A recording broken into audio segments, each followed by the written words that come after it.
దాచాలంటే దాగునులే అని చెప్పేసి ఒక ప్రత్యేక కథనం వేసింది ఆంధ్రజ్యోతి దినపత్రిక. వయసు కనబడనివ్వకుండా చేసే మార్గాలు ఎన్నో. వయసు తక్కువగా అనిపిస్తేందుకు రకరకాల ప్రయత్నాలు చేస్తుంటారట. అందులో ఏం చేస్తుంటారంటే యాంటీ ఏంజిల్ క్రీములు నుంచి లేజర్, తర్వాత కణజాల చికిత్స వరకు అందుబాటులో. 3-10 వయసు దాటిన మహిళల్లో చాలామంది చూపు ఆయా చికిత్సల వైపు ఉందంట.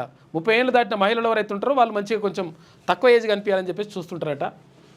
మగవారిలో ఎక్కువగా ఎయిర్ ట్రాన్స్ప్లాంటేషన్, తర్వాత బొటాక్స్ చికిత్సలు చేసుకుంటున్నారట. 1000 కోట్ల వ్యాపారంగా యాంటీ ఏజింగ్ రంగం. ఏజ్ని తగ్గించుకోవడానికి, వయసును తగ్గించుకోవడానికి చేస్తున్న ఖర్చు బాగా పెడుతున్నట.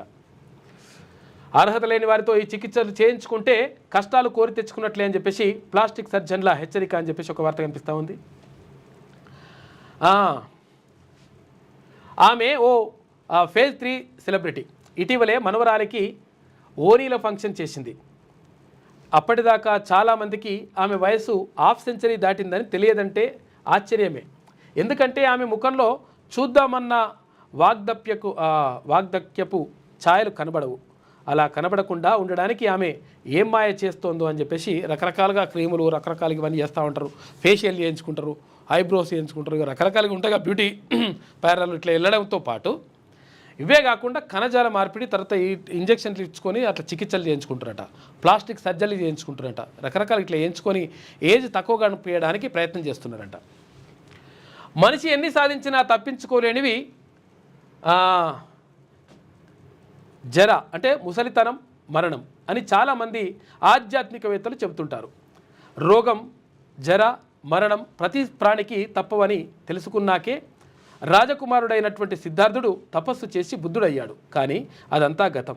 మృత్యు సంగతి పక్కన పెడితే ముసలితనాన్ని కనీసం కొన్నాళ్ల పాటైనా జయించి యవ్వనంగా కనిపించే విధంగా పరిజ్ఞానాన్ని మొత్తం కూడా తెచ్చుకుంటున్నట. మొత్తం మీద యవ్వనంగా కనిపించడానికి బాగా చేస్తూ ఉన్నారు. ఇవన్నీ కూడా ఉపయోగపడుతున్నాయట. అంటే ముఖం ముడతలు పడుతున్నది, తల తెల్లబడుతున్నది, కానీ తృష్ణ మాత్రమే మిగిలి ఉన్నదని చెప్పేసి అక్కడ ఒకసారి ఎవరు కందుకూరు వీరేశలింగం అంటాడనమాట. గురిజాడ అప్పారావు అంటాడు.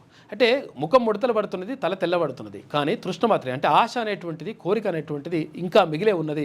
ఇంకెన్నో చేయాలి, ఇంకెన్నో ఈ ప్రపంచానికి చేయాలని చెప్పేసి ఆశ ఒక్కటే ఉన్నది అని చెప్పేసి అంటూ ఉంటాడు. అంటే అట్లా వయస్సు మీద పడుతున్నటువంటి కొద్దీ కొంతవరకు ఆ మార్పు అనేటువంటిది ముఖంలో కనిపిస్తుంది. కొంతమంది కనిపించకుండా చూస్తున్నారంట. సినిమా వాళ్ళు ఎక్కువ చేస్తుంటారు ఇవన్నీ.